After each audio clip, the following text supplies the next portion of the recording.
Jiho stood at the edge of the rocky beach, the cold morning air filling his lungs.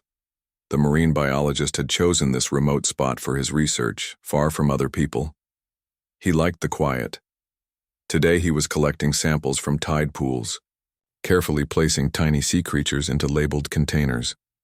The sky was clear blue and the waves crashed gently against the shore. Jiho hummed to himself as he worked, occasionally making notes in his waterproof journal. This was his favorite part of the job, just him and the ocean. Something caught his eye out beyond the waves. A strange splashing, different from the normal pattern of the sea. Jiho stood up, shielding his eyes from the sun. There was definitely something out there, something struggling. He grabbed his binoculars from his backpack and focused them on the disturbance. What he saw made his heart race, a person thrashing in the water, clearly in trouble. Without thinking twice, Jiho dropped his equipment and kicked off his shoes. "Hold on," he shouted, though he knew they probably couldn't hear him over the waves. The water was shockingly cold as he dove in. Jiho was a strong swimmer. He had to be for his work, but the current was powerful today. He pushed forward with strong strokes, keeping his eyes fixed on the struggling figure. As he got closer, something seemed odd. The person had an unusual color to their skin, almost bluish in the sunlight. Perhaps it was just the effect of the water, or maybe they were suffering from hypothermia. Either way, Jiho knew he had to reach them quickly. With a final burst of energy, he closed the distance between them. It was a female form, her movements becoming weaker by the second. When Jiho reached out to grab her, he was startled by the texture of her skin, smooth like polished stone and unusually cool to the touch. "I've got you," he said, wrapping his arm around her chest in a life-saving hold. "Just relax." The woman, or whatever she was, stopped struggling. Her head turned slightly, and Jiho caught a glimpse of her face. His breath caught in his throat. Though shaped roughly like a human face, her features were subtly different. Her eyes were larger, with an unusual violet color. Faint lines like delicate tattoos traced patterns across her temples. There was no time to process what he was seeing. The current was pulling them both now, and Jiho had to focus on getting them safely to shore. He kicked powerfully, using the techniques he'd learned in his rescue training. The journey back seemed to take forever. His muscles burned with the effort of fighting the water while supporting the strange woman's weight. Finally, his feet touched sand. Exhausted, Jiho dragged both of them onto the beach. He gently laid the woman down on the dry sand above the tide line. She wasn't moving. Pushing aside his questions about her unusual appearance, Jiho checked for breathing. He felt a faint breath against his cheek. She was alive, but barely. Jiho wasn't sure if normal CPR would work on her, given her clearly non-human physiology, but he had to try something. Before he could begin, the woman's chest suddenly heaved, and she coughed up seawater. Her eyes fluttered open. Those eyes. Up close, they were even more startling. Deep violet with small specks of silver, like stars in a purple sky. They fixed on Jiho with an intelligence that sent a shiver through him. The woman made a series of clicking sounds, followed by what sounded almost like music. Her hand moved to her wrist, where a small device was attached.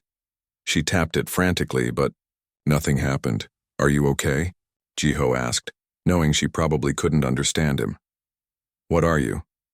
The woman sat up slowly, looking around at the beach, the cliffs, and the sky, as if confirming where she was. Then she looked back at Jiho, studying him with equal curiosity. Slowly, carefully, she reached out and touched his hand. The contact sent a strange tingling sensation up his arm. She pointed to herself and made a sound that might have been a name. "Mina," is what it sounded like to Jiho's ears. Jiho pointed to himself. "Jiho," he said clearly. Mina nodded, then looked out at the ocean with a worried expression. She made more musical sounds and gestured helplessly at her wrist device. "Inni." That moment, Jiho realized his life had just changed forever. Whatever, whoever this being was, she was not from Earth, and she was clearly stranded here, with Jiho as her only point of contact with humanity. Don't worry, he said, offering his hand to help her up. You're safe now. Jiho led Mina to his small cabin perched on the cliff overlooking the beach. She walked with an unusual grace, though she seemed unsteady on the rocky path. The cabin was simple. One room with a bed, a small kitchen area, and a desk covered with research papers and specimens. Mina studied everything with intense curiosity. She moved around the cabin, touching objects gently. The wooden chair, the wool blanket, the glass jars containing seashells. When she reached Jiho's bookshelf, she ran her fingers along the spines, pulling one out to examine it. Books, Jiho explained, pointing. For reading. He mimicked opening a book and reading. Mina nodded and attempted to repeat the word. Orcs. Her voice had a musical quality, with tones that seemed impossible for a human throat to produce. Jiho watched, her, still trying to process what was happening. He had just rescued an alien, an actual being from another world. The scientific implications were enormous, but right now, his main concern was making sure she was okay. Are you hungry? He pantomimed eating. Mina touched her stomach and nodded. Jiho went to his small refrigerator and pulled out some fruit, bread, and water. He arranged them on a plate and offered it to her. Mina sniffed each item carefully. She tried a small bite of apple and seemed pleased, eating it completely. The bread she touched and then set aside with a small shake of her head. When she drank the water, her eyes widened in surprise and she made a series of clicking sounds that might have been laughter. After eating, Mina returned her attention to the broken device on her wrist. She tapped it repeatedly, turning it over and examining it from all angles. Her shoulders slumped in what was clearly frustration. Is that how you talk? Jiho asked, pointing to the device. A translator? Mina seemed to understand his question. She nodded and made a series of gestures that suggested the device was damaged by water. Jiho thought for a moment. Maybe I can help.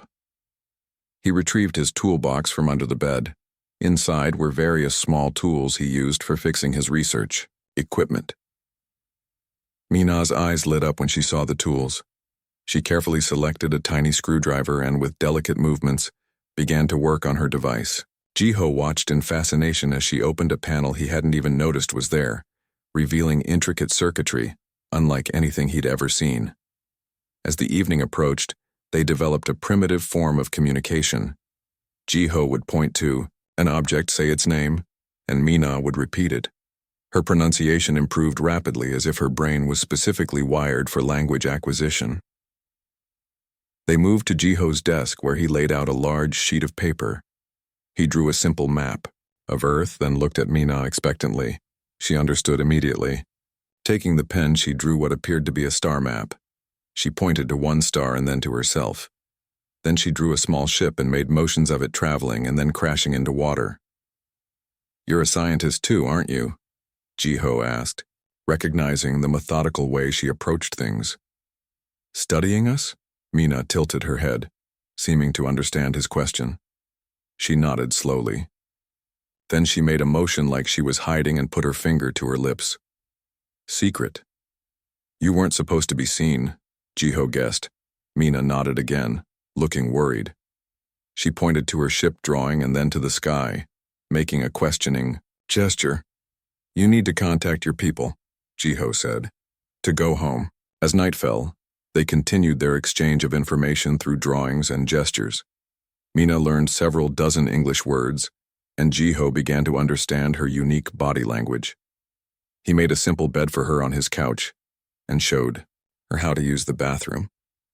Before they slept, Mina stood by the window looking up at the stars. Her expression was one of longing. Jiho stood beside her, feeling a strange connection to this being from another world. I'll help you get home, he promised, not sure if she understood fully. But until then, you're safe here. Mina turned to him. In the moonlight, her skin had a faint luminescent quality. She placed her hand gently on his arm and spoke carefully in her newly learned English. Thank you, Jiho. Saved Mina life. The simple sentence, delivered with such genuine emotion, touched something deep in Jiho's heart. Whatever differences existed between their species, Some things were universal: gratitude, fear, hope. As he lay in bed that night listening to the soft musical sounds of Mina's breathing, Jiho wondered what tomorrow would bring. His life had become a first contact scenario straight out of science fiction, yet it felt strangely right to be the one helping this lost traveler from the stars. Days passed as Jiho and Mina developed better ways to communicate. Mina's device now worked in short bursts, enough to translate simple phrases before shutting down again to recharge. Her ability to learn Korean was remarkable. She absorbed new words and grammar rules at an astonishing pace. One morning, Jiho found Mina outside the cabin, crouched by a tide pool. She was carefully examining a small crab, speaking softly to it in her musical language. "Good morning," Jiho said, joining her. Mina looked up and smiled. Her smiles were becoming more natural, less hesitant. "Morning good," she replied, still working on word order. "This creature, similar to my world." Jiho sat beside her. "You have crabs there too?" "Not same, but..." She searched for the words. "Same design. 8 legs, hard shell." She made a motion with her fingers to indicate pincers. This sparked Jiho's curiosity. He retrieved his research notebook and brought it outside. Together, they sat on the rocks as he showed her drawings of Earth sea creatures. For each one, Mina would indicate whether something similar existed on her world. "Your ocean," she said, "less deep than mine. Our city's underwater." "You live underwater?" Jiho asked, fascinated.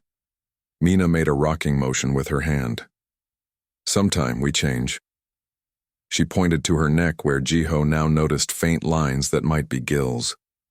As the sun rose higher, they moved their conversation to the shade of a large tree near the cabin.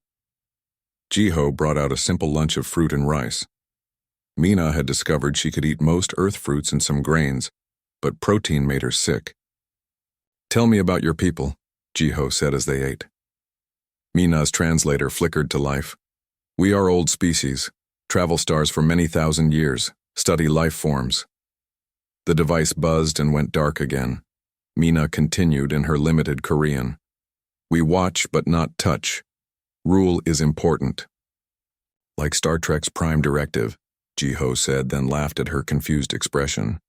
"It's a TV show about space explorers who aren't supposed to interfere with developing planets." Mina nodded enthusiastically when he explained further. "Yes, same rule, but I break rule now." She looked sad. "Accident. Bad mistake." Jiho touched her arm gently. "It was an accident, and I'm glad it happened."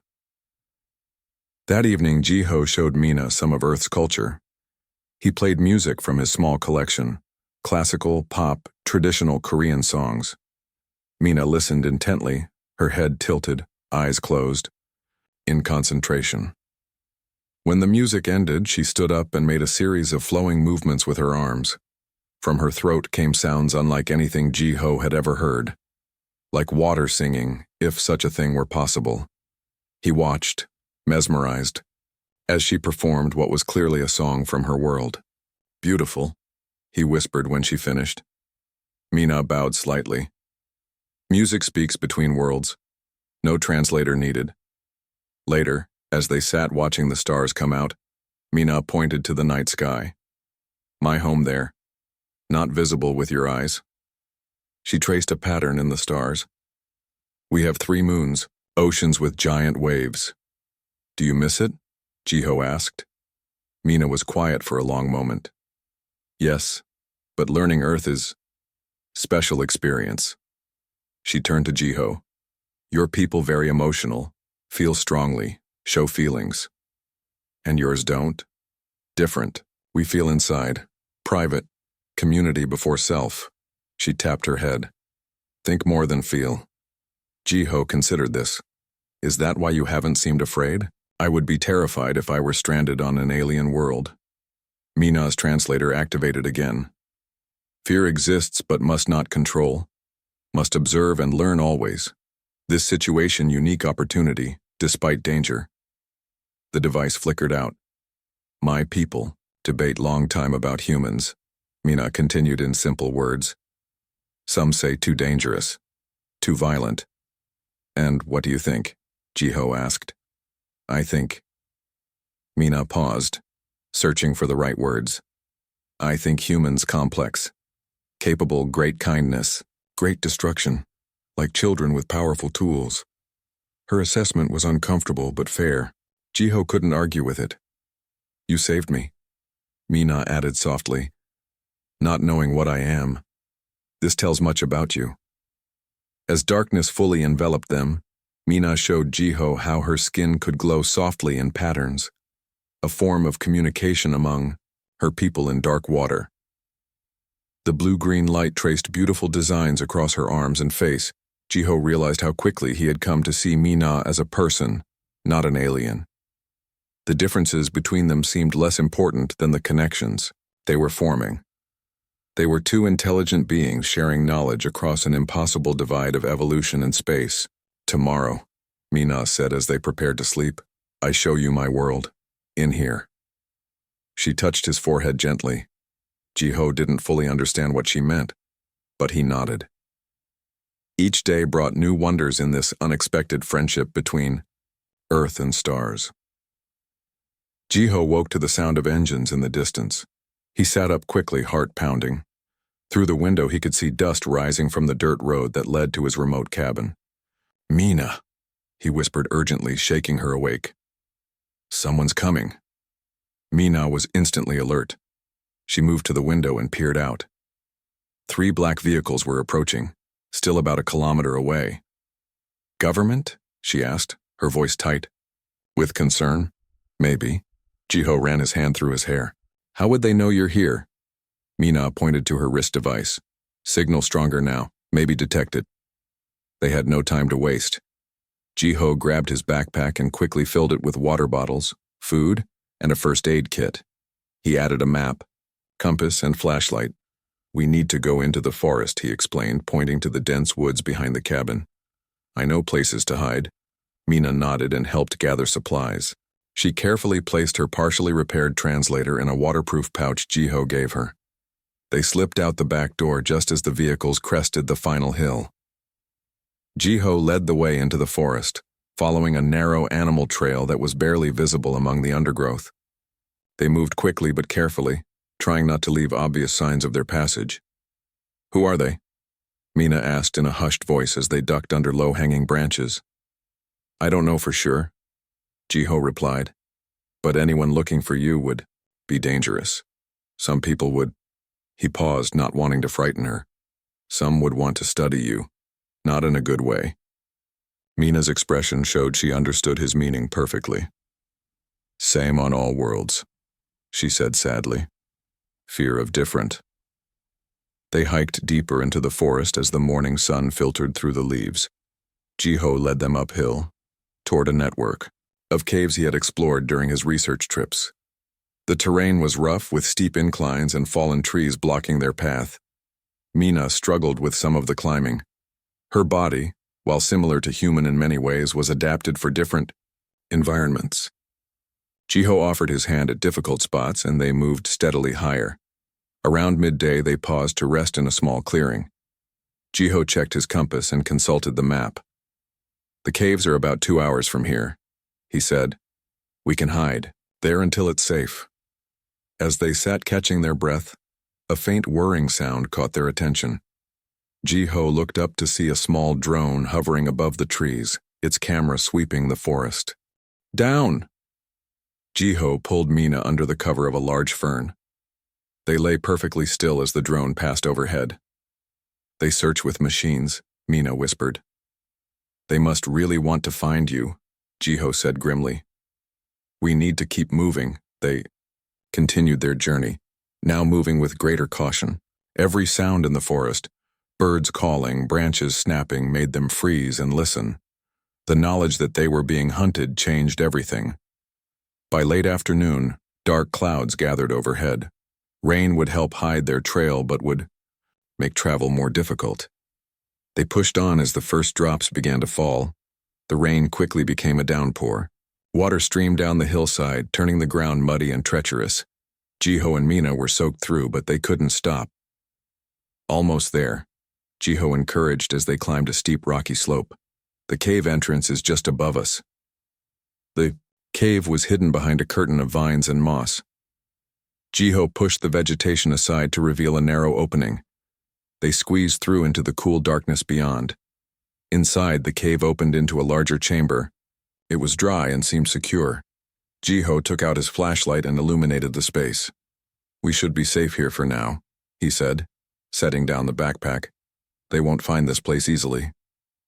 Mina sat on a flat rock, exhaustion clear on her face. Her skin had taken on a grayish tint that Jiho hadn't seen before. "Are you okay?" he asked, concerned. Mina nodded slowly. "Need rest and good news." She held up her translator, which was glowing faintly. "Signal reached my ship, coming soon." Relief flooded through Jiho, followed quickly by a strange sadness. "How soon?" "Few hours," Mina said. "Will find us here." As night fell, they sat in the dim glow of the flashlight. Outside, they could hear the occasional sound of vehicles and voices calling in the distance. The searchers were getting closer. Mina turned to Jiho, her expression serious. "Thank you. Risk much for me." Jiho smiled. "Friends help each other." Mina's translator activated suddenly. "Before my people come, I wish to share something with you. A gift no human has received before." The device went silent again. She reached out and placed her cool palm against Jiho's forehead. "Close eyes," she instructed. "See my world." Jiho closed his eyes and felt a strange tingling sensation spread from her touch. Suddenly his mind filled with vivid images, impossible underwater cities of crystal and light, beings like Mina moving through vast ocean gardens, the beauty of 3 moons rising over alien waves. He gasped at the intensity of the vision. Outside, a searchlight swept across the mouth of the cave, but neither of them noticed. They were connected now in a way that transcended their different worlds. Jiho and Mina sat deep within the cave as dawn approached. The search teams had moved to another area during the night, but they could still hear distant vehicles occasionally. Mina's translator blinked steadily now, indicating contact with her ship. "How much longer?" Jiho asked, checking his watch. They had been in the cave for nearly 12 hours. "Soon," Mina replied. "Ship must wait for right moment. Too many eyes watching sky." Jiho nodded, understanding the caution. He felt a confusing mix of emotions. Relief that Mina would soon be safe, but sadness that she would be leaving. In just a few days, this alien visitor had changed his life completely. "What will happen when you go home?" he asked. "Will you be in trouble for being discovered?" Mina's translator activated. "Rules exist for contact with developing worlds, but circumstances may change judgment. My recording of your rescue will be reviewed by council." The device flickered. "Not common for your species to save unknown beings without question." "Anyone would have done the same," Jiho said. Mina shook her head. "No, not true. Many would fear. Attack, capture." She touched his hand gently. "You showed best quality of humans." As they waited, Mina taught Jiho more words from her language, beautiful, flowing sounds that his human voice struggled to reproduce. She laughed at his attempts, but it was kind laughter, encouraging him to try again. Suddenly, her translator lit up brightly. A series of musical tones came from it, and Mina responded with similar sounds. "They are here," she said, rising to her feet. "Time to go." They carefully made their way to the cave entrance. The forest was quiet in the pre-dawn light, mist hanging between the trees. Jiho scanned for any sign of the search teams but saw nothing. "Where is the ship?" he whispered. "I don't see anything," Mina pointed upward. "There, hidden." Jiho stared at the patch of sky she indicated. At first he saw nothing. Then gradually he noticed a slight distortion in the air, like heat waves above a hot road. The distortion grew more defined until he could make out the curved shape of a vessel, still mostly invisible but definitely there. "Cloaking technology," He breathed in amazement. Like in science fiction.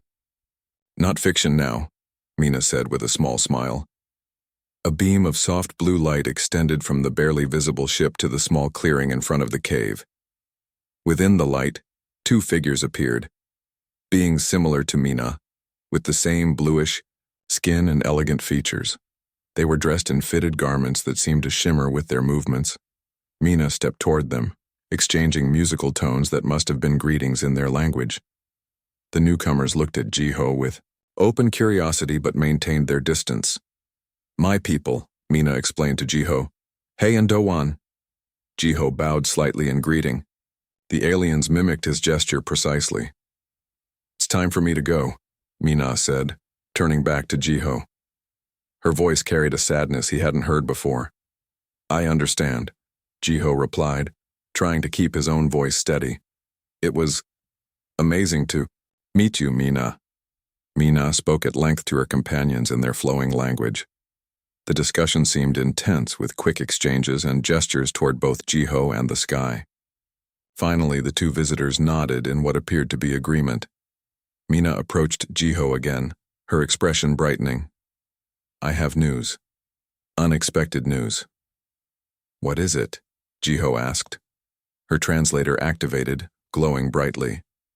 The council has watched everything through my recording device. They have seen your rescue, your protection, your kindness. The device paused briefly. They have made a decision that changes everything. What decision? Jiho's heart raced with anticipation.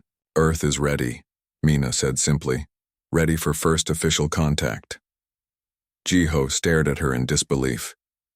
What does that mean exactly? Mina reached into a small pouch at her waist and removed a crystal-like object about the size of a cell phone. She placed it in Jiho's hand. You, Jiho, will be first ambassador between our worlds. The translator's voice was clear and strong. This device will allow us to communicate. In 1 year, when both sides are prepared, formal meeting will happen. Jiho looked down at the crystal in his palm, then back at Mina. Me? But I'm just a marine biologist. I'm not a diplomat or... You are perfect choice, Mina interrupted. You see with heart first, then mind. This is what both our worlds need. One of the other aliens, Hey, stepped forward and spoke. Mina translated, Your simple act of compassion has accomplished what centuries of observation could not, proved that humans are ready to join the greater community of worlds. Jiho felt overwhelmed. The implications were enormous. I don't know what to say. Say yes. Mina suggested with a smile. Say you will help build bridge between stars. Jiho took a deep breath and nodded. Yes, I'll do my best. Mina reached out and touched his cheek gently. We will meet again soon.